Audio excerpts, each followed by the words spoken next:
Teman-teman, kami dari kelompok 3 akan mempresentasikan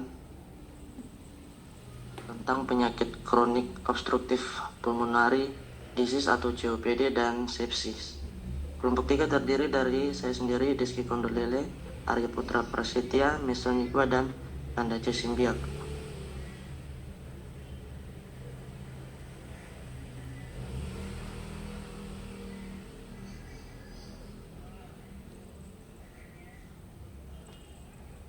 Selanjutnya akan dibaca oleh teman saya, Arya.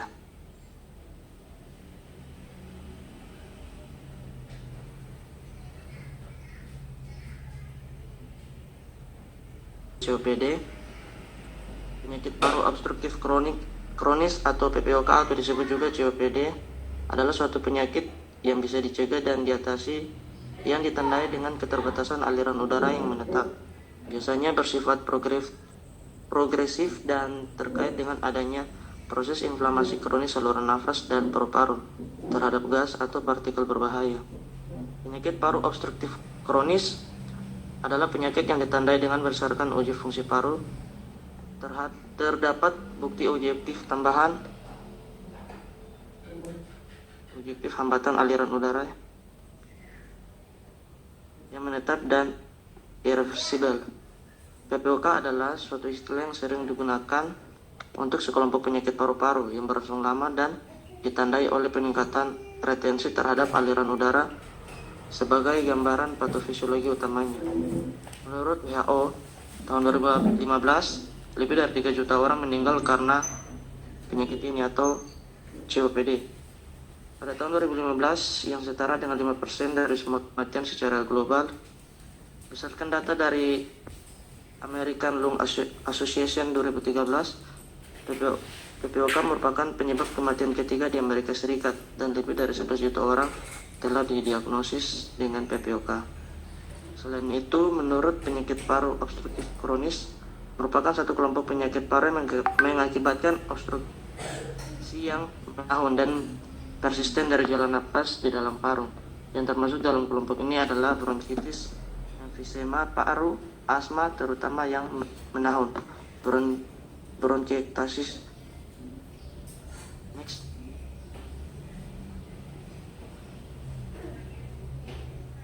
Patofisiologi COPD.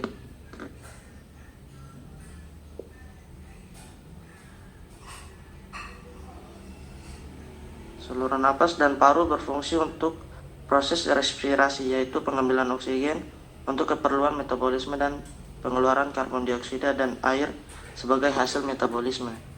Proses ini terdiri dari 3 tahap, yaitu ventilasi, difusi, dan perfusi.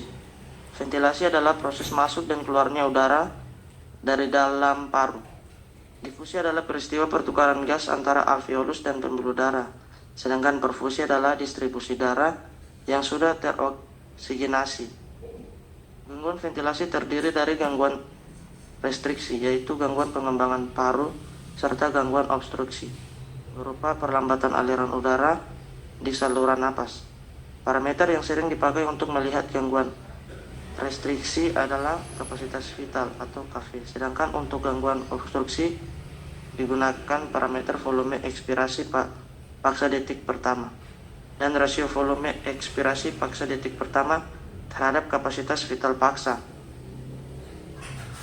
Menurut WHO tahun 2015, faktor risiko utama dari PPOK adalah merokok. Komponen-komponen asap rokok merangsang perubahan pada sel-sel penghasil mukus bronkus. Selain itu, silia yang melapisi bronkus mengalami kelumpuhan atau disfungsional serta metaplasia.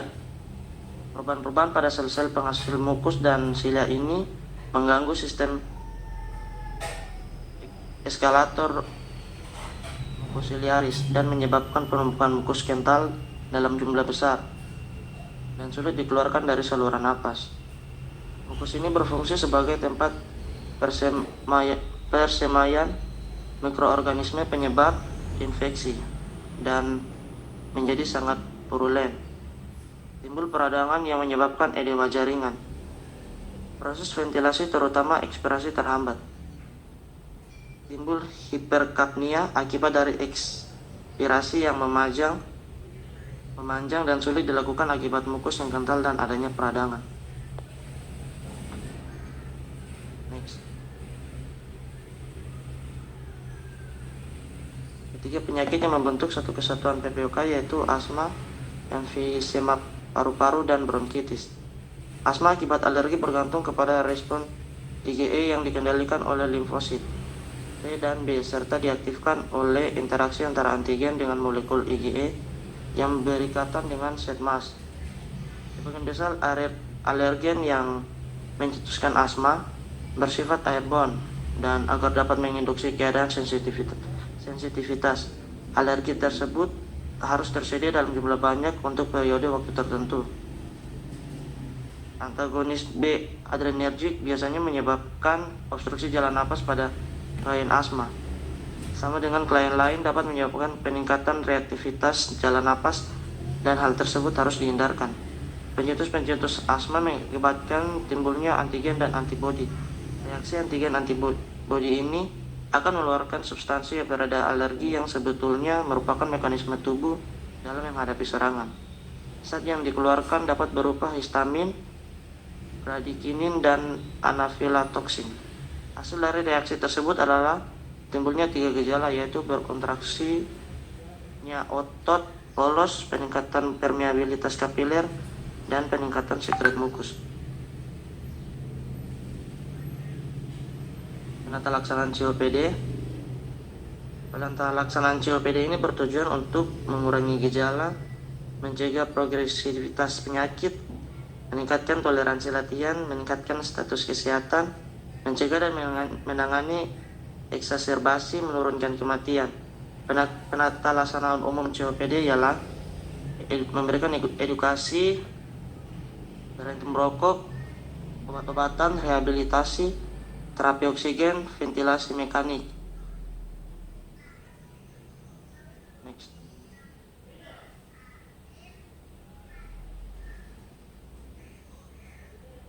Terapi eksaserbasi akut atau akibat infeksi saluran napas berulang dilakukan dengan antibiotik, karena eksaserbasi akut biasanya disertai infeksi. Infeksi ini umumnya disebabkan oleh H. influenza dan S. pneumonia. Maka digunakan ampicillin 4 kali 0,25 sampai dengan 0,5 gram per hari, atau erythromycin 4 kali 0,5 per hari. Yang kedua, augmentin atau amoxicillin dan asam glufonat dapat diberikan jika kuman penyebab infeksinya adalah H. influenza dan B. catarrhalis yang memproduksi beta lactamase. Pemberian antibiotik seperti cotrimoxazole dan amoxicillin atau doxycycline pada pasien yang mengalami eksaserbasi akut terbukti mempercepat penyembuhan dan membantu mempercepat kenaikan plaque flow rate. Namun hanya dalam 10 hari selama periode eksaserbasi. Bila terdapat infeksi saluran atau tanda-tanda pneumonia, maka dianjurkan antibiotik yang lebih kuat. Terapi oksigen diberikan jika terdapat kegagalan pernafasan karena hiperkapnia dan berkurangnya sensitivitas terhadap CO2 atau oksigen. Fisioterapi membantu pasien untuk mengeluarkan sputum dengan baik. Selanjutnya, bronkodilator untuk mengatasi, termasuk di dalamnya golongan adrenergik. Pada pasien dapat diberikan salbutamol 5 mg atau ipratorium bromid 250 mikrogram. Diberikan tiap 6 jam dengan nebulizer atau aminophilin 0,25 sampai 0,5 gram secara perlahan. Terapi jangka panjang dapat dilakukan dengan pertama antibiotik untuk kemoterapi preventif jangka panjang, ampicillin 4 kali 0,25 sampai 0,5 per hari, dapat menurunkan kejadian eksaserbasi akut. Bronkodilator tergantung tingkat reversibilitas obstruksi saluran napas tiap pasien, maka sebelum pemberian obat ini dibutuhkan pemeriksaan objektif dari fungsi paru. Fisioterapi, latihan fisik fisioterapi dan yang kemudian latihan fisik untuk meningkatkan toleransi aktivitas fisik. Kemudian mukolytik dan ekspektoran, kemudian terapi jangka panjang bagi pasien yang mengalami gagal nafas tipe 2 dengan PaO2 lebih kecil dari 7,3 kPa atau 55 mmHg. Kemudian rehabilitasi, pasien cenderung menemui kesulitan bekerja, merasa sendiri dan terisolasi. Untuk itu perlu kegiatan sosialisasi agar terhindar dari depresi. Rehabilitasi pada pasien dengan penyakit paru obstruksi kronis adalah fisioterapi, rehabilitasi psikis, dan rehabilitasi pekerjaan. Kasus COPD.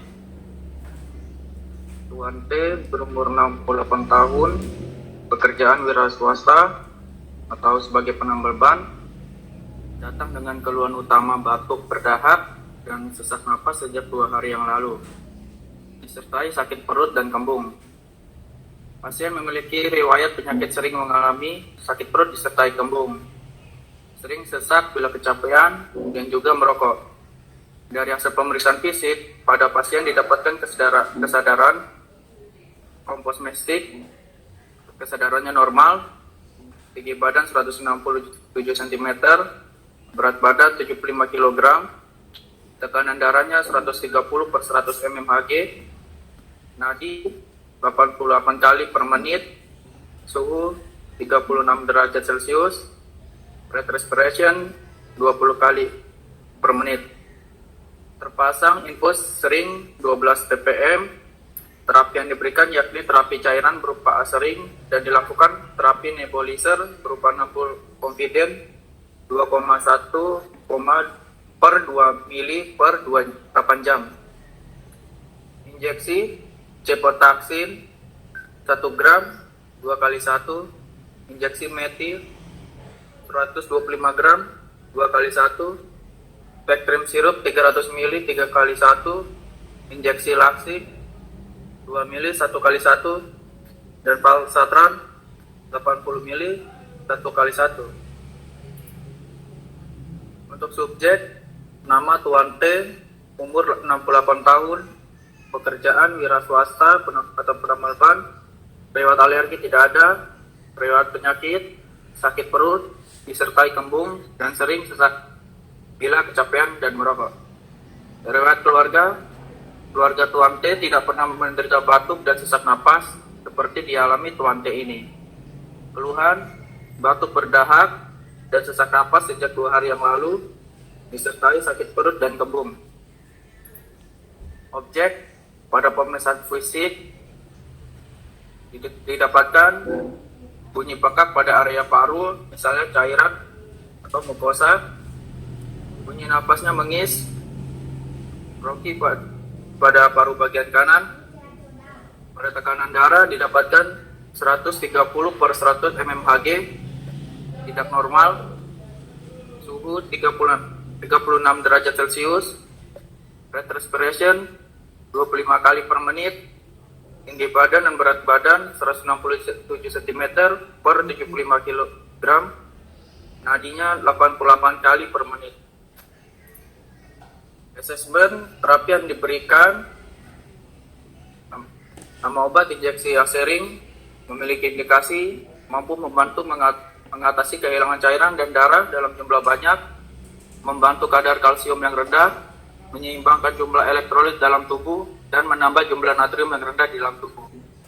Yang kedua, diberikan injeksi cefotaxim, memiliki indikasi infeksi yang disebabkan oleh patogen yang sensitif terhadap cefotaxim dalam kondisi infeksi saluran nafas bawah, infeksi saluran urogenitalia, gonorea tanpa komplikasi, infeksi kulit dan jaringan lunak, infeksi intraabdominal termasuk peritonitis, infeksi tulang atau sendi, infeksi SPP termasuk meningitis, profilaksis bedah.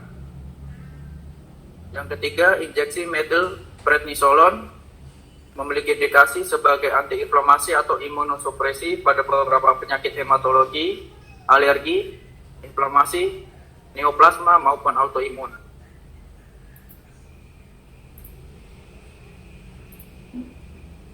Selanjutnya dikasih nebul confident untuk meredakan dan mencegah gejala serangan asma seperti sesak napas dan bangis. Obat ini bekerja langsung pada saluran pernapasan dengan mengurangi peradangan dan pembekakan saluran napas saat saluran asma terjadi. Peptide kapsul memiliki indikasi sebagai mukolitik, sebagai pengencer lendir pada gangguan saluran pernapasan akut dan kronik. Selanjutnya injeksi lasik untuk pasien dengan retesi cairan yang berat seperti edema, asitis, dan edema paru akut. Valsartan indikasinya ARB merupakan alternatif yang berguna untuk pasien yang harus menggantikan ACE inhibitor akibat batuk yang atau intoleransi terhadap ACE inhibitor. Analisis DRP, obat tambah indikasi tidak ada, kurang dosis tidak ada.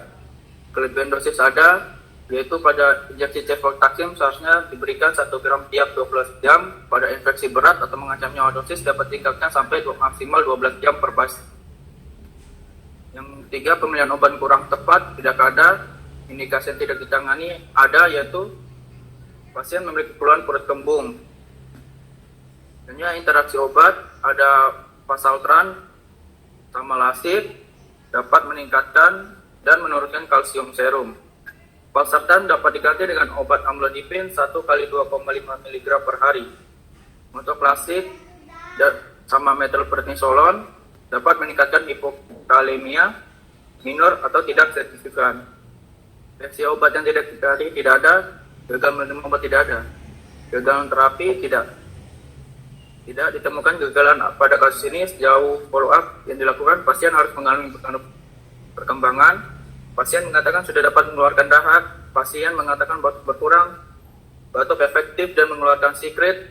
Frekuensi napas pasien dalam rentang normal yaitu 18 sampai dengan 22 kali per menit.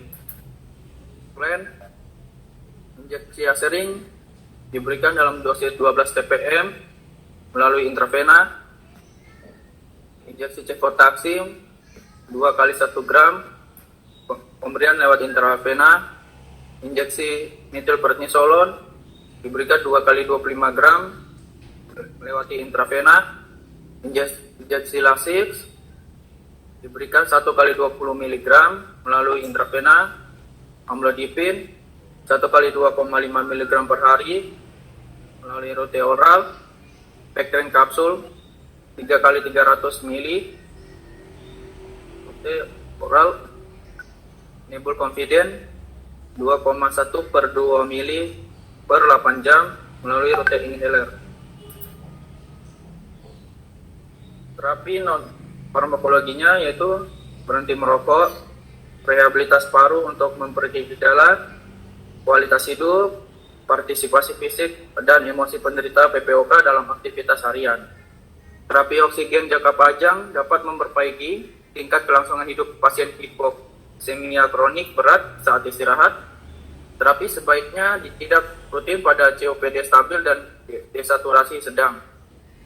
Terapi farmakologi bersifat individual, teknik inhalasi yang perlu dinilai secara teratur, fisioterapi, pernapasan dan dada, terapi fisik dengan pulmoner, kebersihan, dan olahraga.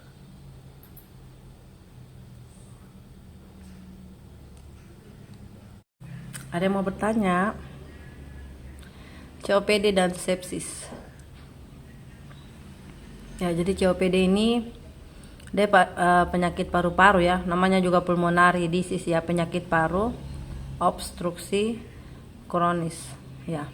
Jadi penyakit ini biasanya terjadi pada rata-rata usia lansia ya. Jadi penyakit ini sering terjadi pada orang-orang lansia gitu. Nanti biasanya dibuktikan dengan apa? Tahu kalau dia kena COPD ya toh? Itu ada namanya alat yang dipakai untuk biasanya membaca fungsi paru-parunya ya. Jadi ada untuk menguji fungsi paru-parunya ya.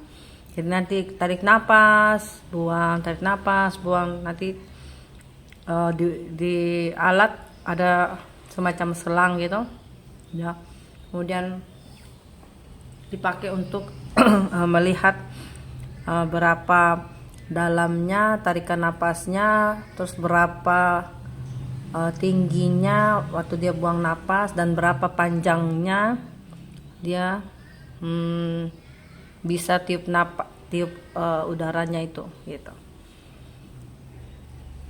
Dan kemudian ada baca dari ronsennya, ada kalau orang-orang COPD itu hasil ronsennya itu di paru-parunya itu agak apa namanya berwarna keputihan gitu. Jadi paru-paru kan biasanya harusnya gelap toh. Nah itu kalau di orang COPD itu biasanya di apa namanya tuh, di hasil ronsennya itu ada ronking, ada beberapa tempat yang ada putih-putihnya kayak gitu. Kemudian penyakit ini tuh penyakit yang bukan terjadi langsung, oh ya dia penyakit paru. Nggak, ada obstruksi kronik, ada obstruksi yang apa namanya yang akut ya, yang akut. Tapi kalau yang kronis ini dia terjadinya lama ya, dia bertahun-tahun baru terdeteksi kalau dia kena COPD. Kemudian kalau orang sudah kena COPD ini napasnya itu susah gitu, mau narik napas susah, mau mengeluarkan juga susah, dan sering sesak ya, sering sesak di bagian daerah dada ya. Kemudian penyakit-penyakitnya itu biasanya bronkitis, emfisema, asma ya. Kemudian bronkiekstasis. Tadi ada beberapa kata yang teman-teman kalian sampaikan itu yang rasanya mengganjal gitu ya. Tadi tuh nebulizer conviven, bukan confident. Siapa tadi yang bilang itu? Mulai sekarang belajar, berlatihlah untuk berbicara kata-katanya yang sesuai dengan apa yang ditulis. Sudah benar tulisannya conviven, yang benar tuh nebul conviven betul. Apa bacanya confident? Ada lagi compos mentis. Compos mentis itu kesadaran, compos mentis artinya kesadarannya masih baik. Tadi ada yang apalagi mengi itu mengi ya, bukan mengis. Tadi ada yang bilang mengis itu sampai tuh presentasi harusnya mengi itu suara yang kalau dia bernapas ya, saking susahnya dia bernapas ya, karena orang-orang COPD ini terjadi obstruksi ya. Obstruksi itu penyempitan ya, sehingga ketika dia bernapas itu bunyinya ngik ngik gitu. Bunyinya ngik ngik namanya bunyi mengi. Kan nggak mungkin kamu tulis di situ bunyi ngik ngik ya kan. Nah biasanya bahasa kedokteran itu ditulis mengi gitu. Next slide.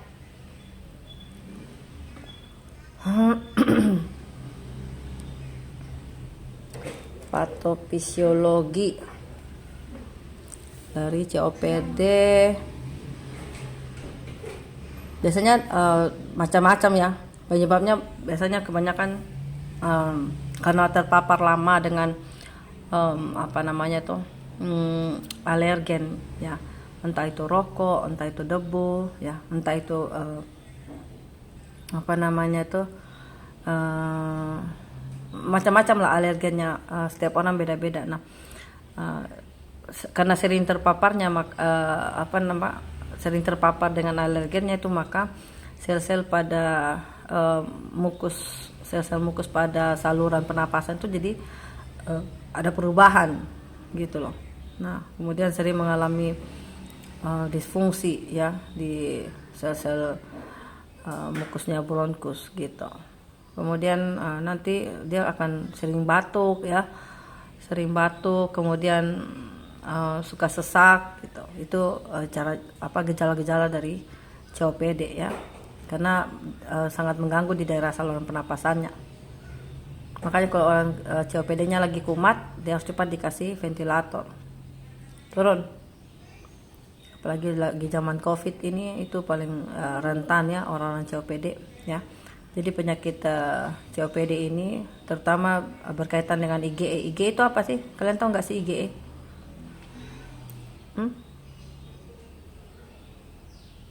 IgE apa? Antibody IgE.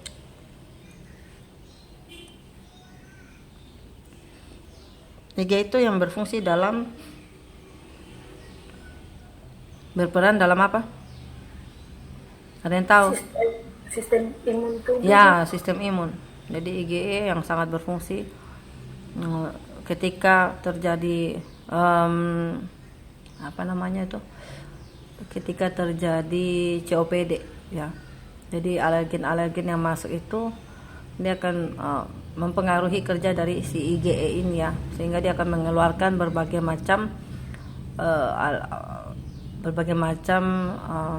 mediator-mediator ya, yang tadi sudah disampaikan oleh teman kamu, mediator sitokin ya toh, mediator inflamasi, mediator macam-macam ya, untuk terjadinya obstruksi tadi gitu. Oke, next. Ini sudah ada, dia kasih masuk pustakanya. Dia sudah ada catatan kakinya. Ya, penata laksanaan COPD. Yang pertama, mengurangi gejala. Jadi kalau ada sesak harus dikurangi ya, pakai nebulizer tadi. Ya toh? Kemudian mencegah jangan sampai penyakitnya tambah parah ya. Kemudian meningkatkan status dari kesehatan pasien ya.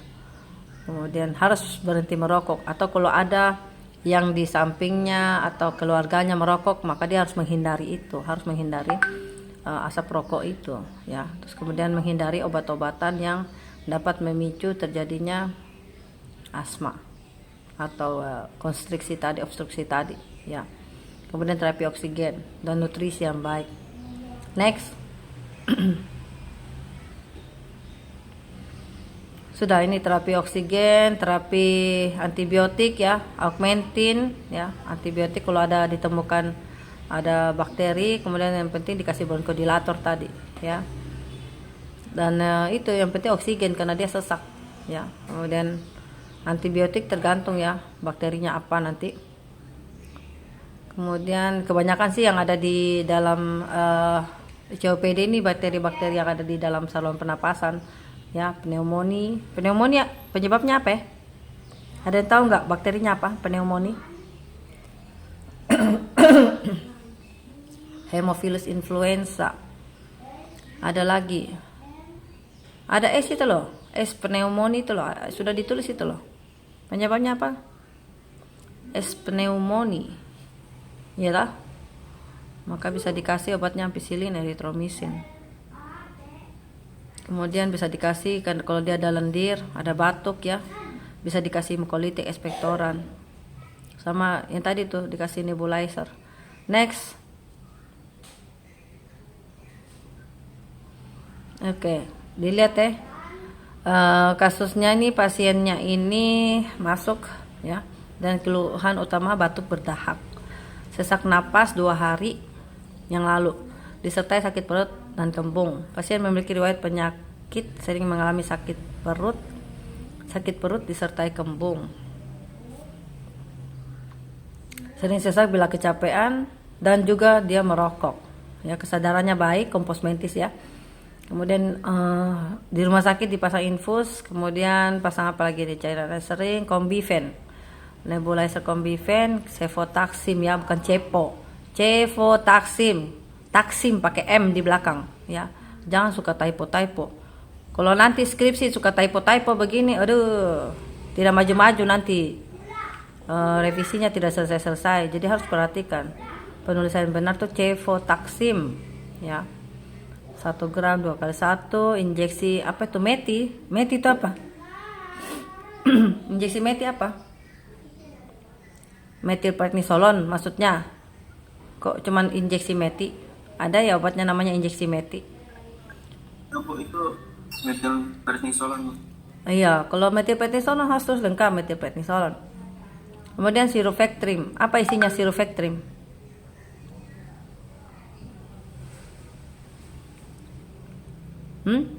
Terus minumnya 300 ml. Emang ada ya 300 ml ya? Emang ada ya di takarannya 300 ml.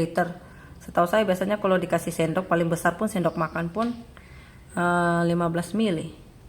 Itu benarkah itu Sirofactrin 300 ml?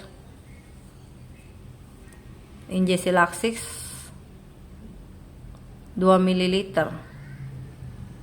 Valsartan, bukan Valsartram, salah ya. Valsartan itu obat tekanan darah tinggi. Valsartan. Kalau ketik itu jangan suka typo, banyak sekali typonya, udah gitu bacanya salah. Sumber asuhan kefarmasian penyakit paru obstruktif kronis. Oke, next. Tidak ada penyakitnya sakit perut, kembung. Ya, kemudian diagnosa dokter itu betulkah dia COPD? Saya selalu tidak menemukan kalian punya diagnosa dokter ya. Diagnosanya apa gitu loh. Harusnya ada diagnosanya di situ. Gitu. Diagnosanya apa? Sakit perut, kembung, terus sesak, terus merokok. Umur 68 tahun. Batuknya berdahak, sesak napas, sakit perut, kembung. Next. Ya, tekanan darahnya 130. Next. Ada ronki pada paru kanan. Kemudian injeksi asering. Injeksi cefotaxim. Nah, ini sudah benar. Cefotaxim tidak pakai C. Cefotaxim itu sudah benar. Cefotaxim. Ya. Kemudian injeksi methylprednisolone, oke. Next. Karena dia ada sesak ya. Kemudian untuk meredakan mencegah gejala serangan asma sudah dikasih Combifen, Vectrin kapsul itu untuk mukolitik. Tadi di depan Vectrin sirup 300 ml. Kok yang di belakang Vectrin kapsul? Yang mana yang benar ini? Harusnya yang benar kayaknya kapsul deh. Salah deh kalau sirup, karena sirup orang nggak pernah minum 300 ml. Paling besar itu 15 ml 3 kali sehari, 15 ml. Kapsul kayaknya ini. Betul kalau kapsul. Yang di depan itu berarti nanti perbaiki itu. Siapa yang ketik ini? Ngantuk apa? Banyak typo-typonya. Untuk untuk mukolitik. Apa isinya? Apa isinya Vectrin kapsul? Apa isinya Vectrin kapsul?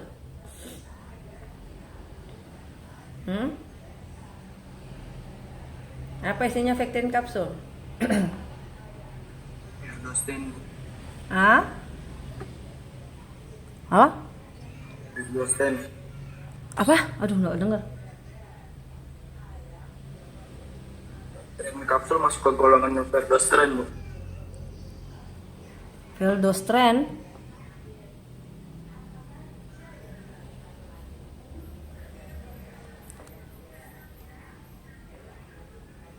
Coba saya cari. Verdostain ini, Bu. Iya, Bu. Masuk ke Verdostren, masuk ke golongan Verdostren, kapsul 300 mg. Iya, 300 mg baru betul. Ya, Vectrin 300 mg. Baru betul dia. Kalau tadi yang sirup itu, kalau ini saya tahu, kalau Vectrin kapsul saya tahu isinya itu Erdostein dari Dexa punya. Dari zaman saya di PBF itu sudah ada. Makanya saya tadi bingung kenapa 300 ml jarang ada. Harusnya tablet kapsul ya. Nanti diganti PPT-nya. Yang tulis itu ngantuk, ganti. Betul untuk mukolitik. Kemudian lasik untuk mengatasi edema ya. Edema akibat kemungkinan dia sesak tadi tuh ada cairan ya di dalam paru-parunya, sehingga diberikan lasik supaya mengurangi sesaknya. Kemudian dikasih valsartan. Valsartan. Tolong ya, perbaiki ketikannya. ARB. Next. Ini golongannya ARB. DRP, kelebihan dosis, injeksi cefotaxim. Sudah benar kok tadi cefotaxim dia kasih 1 gram. Betul itu 1 gram tadi tiap 12 jam, berarti 1 hari 2 gram. Gitu. Sudah betul tadi kok sebenarnya. Jadi tidak ada dia kelebihan dosis. Kalau tadi yang saya lihat ya. Jadi sudah pas itu, tidak ada kelebihan dosis. Kemudian untuk perut kembung, apa mau dikasih perut kembung? Belum ada tadi. Pengobatan apa yang mau dikasih? Indikasi yang tidak ditangani ada, betul. Yaitu pasien mengeluh perut kembung. Nah, karena itu diberikan obat apa? Mana? Kenapa tidak ada jawaban sambungannya? Mau dikasih obat apa untuk kembung? Ada teman lain yang bisa bantu?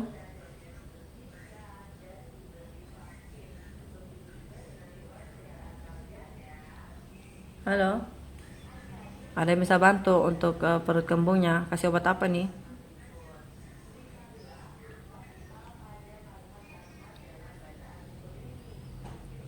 Untuk mengatasi gas di dalam perutnya, ranitidin bisa, ya, mengurangi gas di perut. Ranitidin diminum berapa miligram ranitidin berapa kali sehari Halo, sudah lulus farmakologi toh? Berapa miligram ranitidin? Ada yang tahu?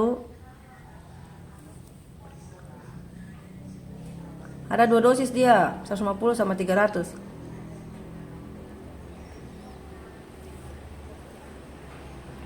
Mau dikasih berapa? Cukup lah ya, 150 kali sehari, 3 kali ya. Kemudian interaksi obat ada valsartan dan lasik. Lasik ini sebenarnya dia menurunkan semua obat. Kalau lasik dikasih otomatis kan dia menurunkan cairan, dia mengeluarkan semua cairan yang ada dalam tubuh gitu. Jadi sebenarnya dia bukan menurunkan valsartan saja, semua obat akan dia turunkan, akan dia keluarkan gitu loh. Jadi sebenarnya tidak ada masalah sih kalau lasik dengan valsartan. Kalau lasik dengan amlodipin, apakah dia tidak mengeliminasi amlodipin juga? Kalian lihat di mana nih valsartan sama lasik? Sebenarnya lasik menurunkan semua obat sih kalau dia dipakai. Semua obat akan dia kasih keluar. Lihat di mana tuh? Kita lihat interaksinya dari Medscape, Bu. Kalau lasik dengan amlodipin nggak ada. Tidak ada, Bu. Kalau dengan valsartan ada. Ada, Bu. Iya kan? Kemudian lasik dengan metril prednisolon meningkatkan hipokalemi ya, karena dia menurunkan kalium tadi, sama kayak si valsartan tadi. Jadi kalian ganti valsartan amlodipin. Terus metilprednisolon nggak diganti atau karena dia minor ya. Itu interaksinya lasik dengan valsartan minor atau mayor? Coba cek. Minor atau mayor? Ya, Bu, minor, Bu. Iya, minor kan. Ya udah nggak usah diganti, tetap aja valsartan. Ya. Kalau minor tidak, dimonitor aja ya, dimonitor tekanan darahnya ketika kalian kasih lasik. Harus perhatikan semua mineral tubuh ya, kalsium, kalium semua diperhatikan ketika dikasih lasik, bukan hanya valsartan saja ya. Jadi tetap kembali ke valsartan, tidak perlu diganti amlodipin ya. Nah kalau lasik itu sebenarnya dia mengeluarkan semuanya, semua cairan-cairan tubuh dia keluarkan, karena dia akan mengeluarkan cairan yang ada di paru-paru tuh, tapi semua cairan juga akan keluar ikut sama-sama gitu. Jadi hipokalemi itu kemudian misalnya hiponatrium juga dan lain-lain ya toh. Nah kalian harus perhatikan baik-baik. Kalau hiponatrium malah bagus sebenarnya, karena memang tujuannya untuk menurunkan tekanan darahnya toh. Jadi kalian perhatikan ketika kalian kasih lasik ya di rumah sakit, nanti kalau kalian praktek, kalian ada pasien yang dikasih lasik, kalian perhatikan semua hasil labnya. Jangan sampai terjadi penurunan terutama di kalium. Jadi kembali ya, tetap pakai valsartan dan lasik. Ya. Kalau sampai tensinya tidak turun, bisa ditingkatkan dosisnya, karena memang penggunaan lasik ini bisa mengeliminasi ya sebagian obatnya gitu, sehingga tidak berfungsi efek terapinya dengan baik. Makanya kalau orang pakai lasik itu harus memperhatikan semua tensinya, bun kreatininnya, terus semua kalium, natrium dan lain-lain. Gagal minum obat nggak ada, kegagalan terapi tidak ditemukan. Pasien terus mengalami perkembangan, ya toh. Pasien mengatakan sudah dapat mengeluarkan dahak. Ya, sudah dikasih obat mukolitik tadi ya, mukolitik itu dia menghancurkan dahak ya, sehingga dengan mudah bisa dikeluarkan. Namanya juga mukolitik, mukus litik. Jadi penghancuran mukus ya yang ada di dalam tenggorokan, sehingga dia bisa bernapas dengan lega dan lendirnya itu bisa keluar ya. Sekret itu lendir ya. Kemudian pernapasan normal. Next. Nanti diganti itu ya, yang tadi kita bahas. Next, baru dikirim di grup. Ini yang pegang slide siapa next? Plan. Injek aserin, cefotaxim, metil oke, lasi oke, amlodipin nanti ganti kembali ke vasartan, vectrin oke, nebulcombifen oke. Next. Perlu diperhatikan baik-baik ya penggunaan cefotaxim minimal 5 hari. Terapi non berhenti merokok. Ya betul, harus berhenti merokok karena itu penyebab utamanya sesak sebenarnya. Kemudian perbaiki kualitas hidupnya, terapi oksigen ya, kemudian inhalasi, fisioterapi pernapasan, dan terapi fisik pulmoner, olahraga. Kira-kira olahraga apa yang baik untuk pasien COPD? Jalan mungkin ya, karena orangnya sudah umur 68 ya, nggak mungkin kan kita suruh lari ya toh, apalagi dia ada sesak ya, mungkin jalan ya, jalan kurang lebih 30 menit ya, jalan santai, jangan jalan cepat juga, nanti dia sesak. Bisa juga renang kalau orangnya suka berenang ya. Nanti kalau dia tanya kira-kira apa ya mbak olahraganya, ya jalan pak, jalan 30 menit setiap hari, itu akan membantu pernapasannya bapak. Ada pertanyaan sampai sini sudah jelas tentang COPD? Adakah pertanyaan? Coba next slide apa? Next. Oh, sudah masuk di sepsis. Sampai di COPD dulu. COPD ada pertanyaan? Kalau tidak ada baru kita lanjut ke sepsis. Belum. Sampai situ dulu deh. Belum naik. Ada pertanyaan kah tentang COPD? Sudah paham ya? Jadi nanti kalau kalian menemukan diagnosa dokter tentang COPD, perhatikan semua antibiotik yang digunakan ya. Kalian lihat dulu kumannya apa, kalau sudah ada kultur kumannya ya. Kalau misalnya belum ada, maka kasihlah antibiotik yang spektrumnya luas.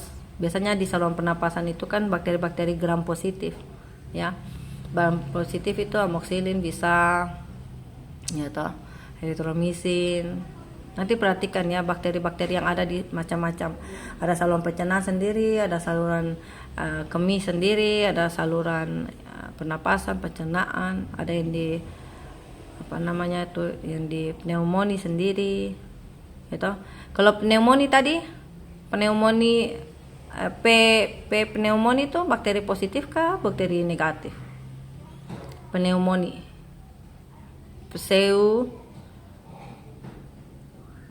Stop. Iya. Pseudomonas ya. Pseudomonas juga ada kayaknya di pernapasan. Pneumonia itu bakteri gram positif kah, gram negatif?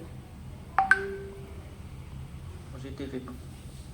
Jadi kebanyakan kalian ingat ya, ingat baik-baik.